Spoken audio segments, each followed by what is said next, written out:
We are so back. Have you ever wondered what would happen if the two biggest survival horror franchises had a baby? Taking the overall aesthetic of Silent Hill along with its puzzle philosophy and mix in that classic Resident Evil level design and top it all off with combat similar to RE4's. Crow Country is basically all that, and more importantly, it's so gosh darn adorable. Mara Forrest is a bad bitch with a mean purple bob, and she is on her way to Crow Country, which is not only the title of the game, but also the name of an abandoned amusement park with a cute little crow mascot. She has some business to take care of, which mostly comes down to finding Edward Crow, the current owner of the park who has gone missing. What seemed like a quick in and out kind of situation turns deadly as there are all sorts of violent monsters roaming the park and even more antagonistic puzzles to be solved before you find Mr. Crow. As she begins her search, she becomes acquainted with the layout of the park and meets a peculiar cast of characters that are all here for their own reasons. Some of them are chill and others could be considered #sketchy as fuck. Things are confusing, but as you explore, read memos, and spend time with your super cool new friend group, you start to piece together what happened here and how you can make it right. Sure, it could just be boiled down to an amalgamation of several popular games from the before times, but it's so much more than the sum of its parts. Its personality and distinct style is both charming and refreshing in the horror landscape. For starters, everything is cute as fuck. I love the crow trash cans that give me garbage most of the time. I love the mushroom building. I love this save room with miniature train cars and adorable little clouds that make their way to and fro. And most of all, I love Officer Harrison. For everything you just want to squeeze until it pops, there's something at the opposite end of the spectrum, creating this stark contrast that enhances both cute and creepy. The whole game takes place in the Crow Country amusement park. There aren't a handful of locations that you move through a la RE and SH, but this game has a way to make up for that. You see, the park is separated into 4 distinct sections, each with their own theme. You have Crow Country, which serves as the entrance and houses all the gift shops, and is cute. The Ocean Kingdom has a sandy floor, coral reefs, and cute mechanical animals swimming through the air to make it seem like you're at the bottom of the sea. Fairy Tale Town has a bunch of mushrooms for whatever reason. Are mushrooms real? And I actually want to live in Haunted Hilltop. Give me Eternal Halloween or give me death. Each area consists of many attractions that all fit the theme. The spooky place, for example, has a dungeon for those who have been naughty, a haunted manor with cute little ghosts, a crypt that is a crypt. Last and certainly least, there's the Witch's Wood. I mean, it's alright. Until it's not. Each one of the 4 major areas of the park, and by extension their rooms, are decked out with all sorts of details and knickknacks that serve no other purpose other than to spruce up the place and make everything look as cozy as it is terrifying. I mean, look at this save room. I yearn for the clutter. And it's not just cosmetic. In the rooms, there are items for you to pick up in all sorts of nooks and crannies, forcing you to slow down and sift through each and every interior, keeping a lookout for ammo, healing supplies, and even key items. And as you do this, you gain an appreciation for how meticulously everything is placed. Admiring all the item models, no room feels naked. I kind of wish there was a gallery where I could pull up every item and character model in the game just to look at them. Honestly, I would love for that to be in every game. Though these areas are often colorful and attractive, they're still as haunting as the non-themed areas such as the offices and maintenance rooms of the park, which we can all agree look very not fun. something something metaphor for the ugly truth hidden beneath the park's cute yet deceptive outer shell. Overall, I think it's very clear that the vibes are present. I mean, look at this long ass ladder. I haven't seen one of those in a while.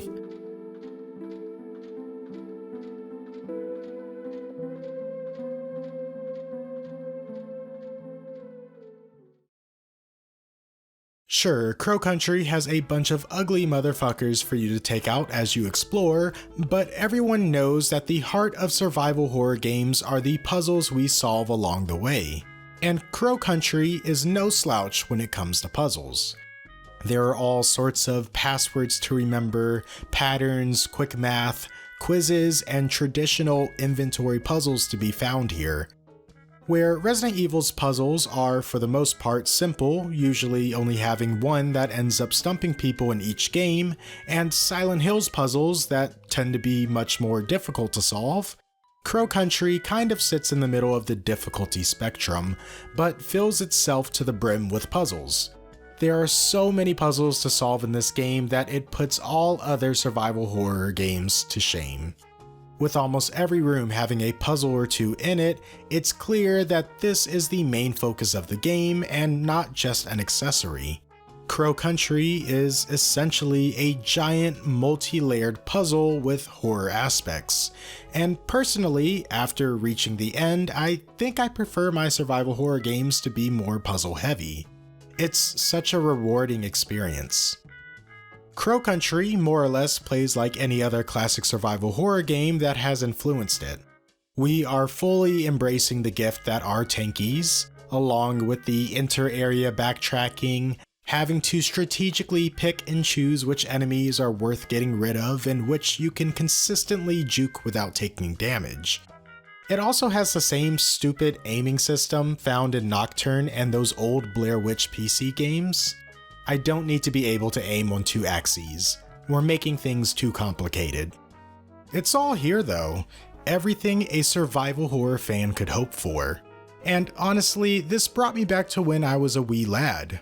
Coming home from school, popping in Resident Evil 2 or fucking Martian Gothic into my PS3 and going to town. I didn't really have the money for current gen games as a kid.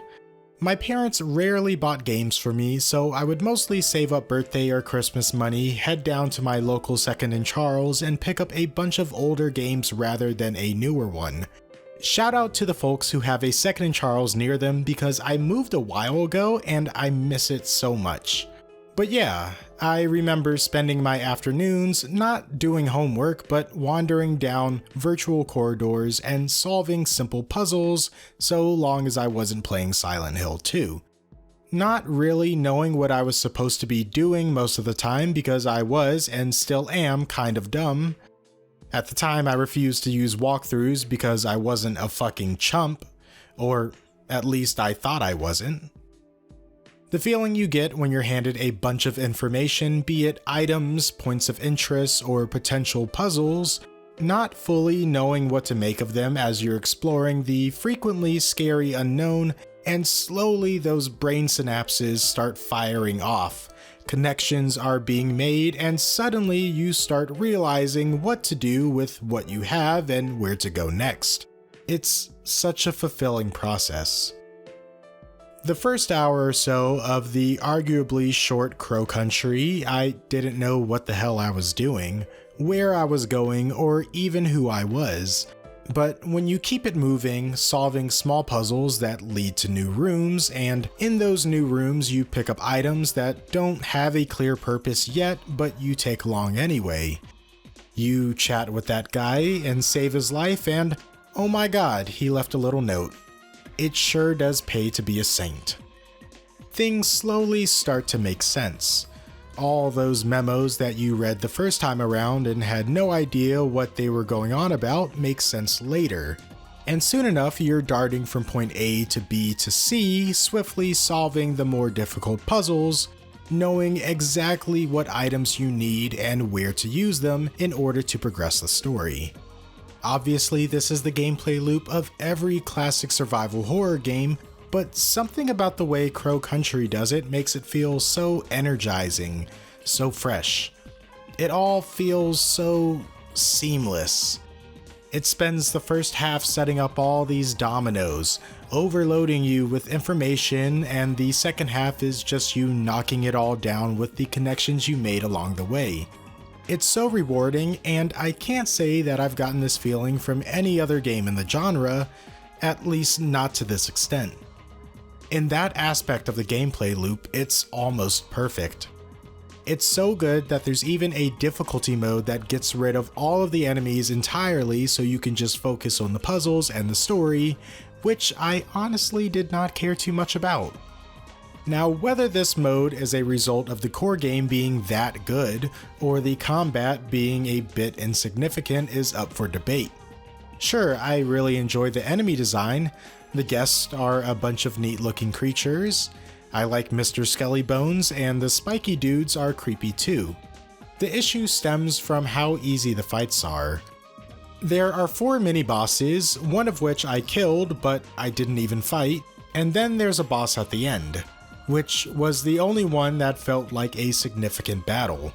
The other 3 that I took on, I didn't even realize were supposed to be bosses, and I honestly wouldn't be able to point out which ones they were.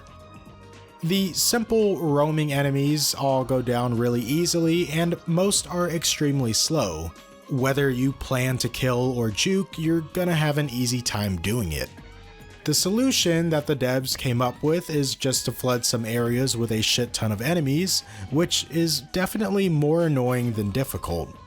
I think I would have rather had the enemies be more tanky, or at least move a bit faster, or perhaps even making them a bit smarter.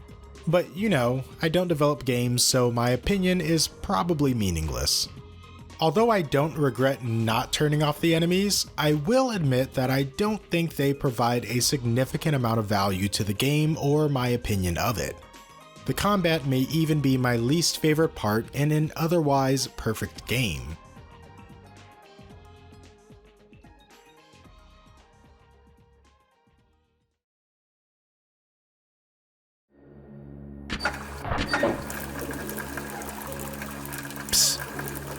I don't know if she knows this, but this bitch is made out of ellipsoids. For the 5.5 hours I spent staring at Mara's back, the only thing I can think about is that this would be the perfect opportunity to talk about a completely unrelated MS-DOS game. So that's what I'm gonna do. In 1994, a couple of British boys dropped Ecstatica. A perilous adventure awaits those who dare to boot this game up on their personal computer. Travel to Bumfuck Village in No Name Country and uncover the secrets held within. Why is this table alive? Where have all the villagers gone? And why doesn't my character wear looser pants? I can see everything this man has to offer. So basically you play as some no-named dude guy who stumbles upon a village that is practically empty. Through wandering around you learn that it's been taken over by a group of demons who have slaughtered most of the people who live there. And you soon realize you may be next.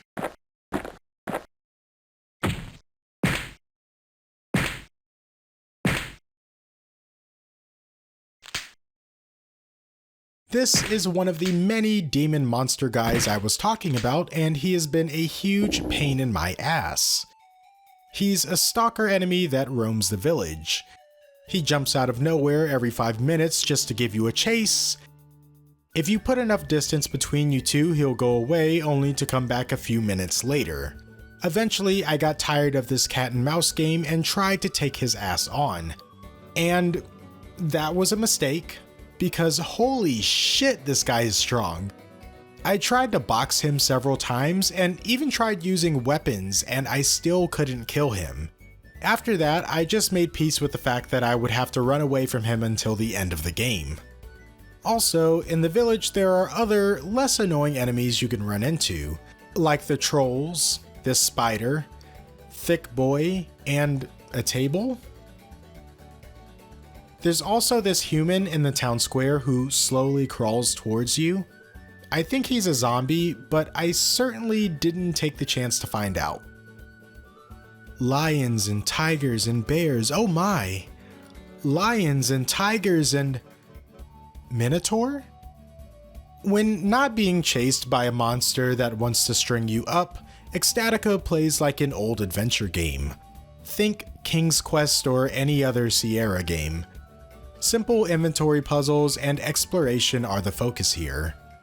From the moment you hit the Start Game menu option, most of the world is available to you, save for a couple late game areas that need an item to enter, but in most cases you can run straight for that item from the start anyway. During your first time, you get a feel for all the areas and take mental notes of the things you see and hear. You pass items that don't seem important now, but will probably be later.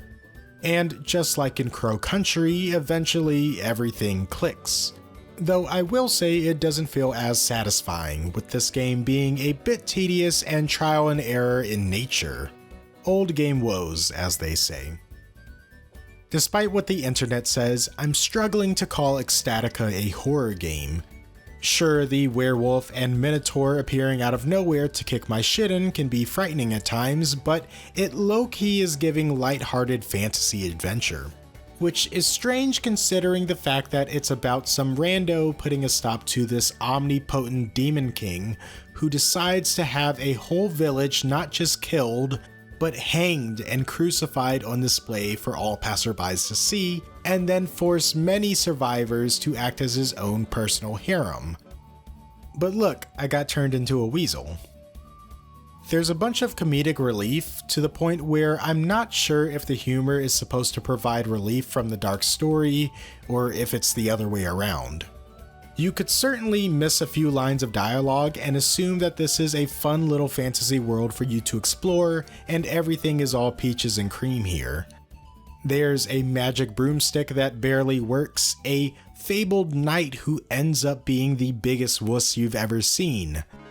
Motherfucking piss fountain. Again, table. Need I say more? But the biggest joke of all has to be the control scheme. Because what the fuck? So you use the numpad for almost everything outside of controlling your movement speed, for which you use the F keys. 2, 4, 6, 8, who do we appreciate, are for your good old tank controls. And here's where it gets a little funky. 1 and 7 are used to pick up items and attack with your left hand respectively.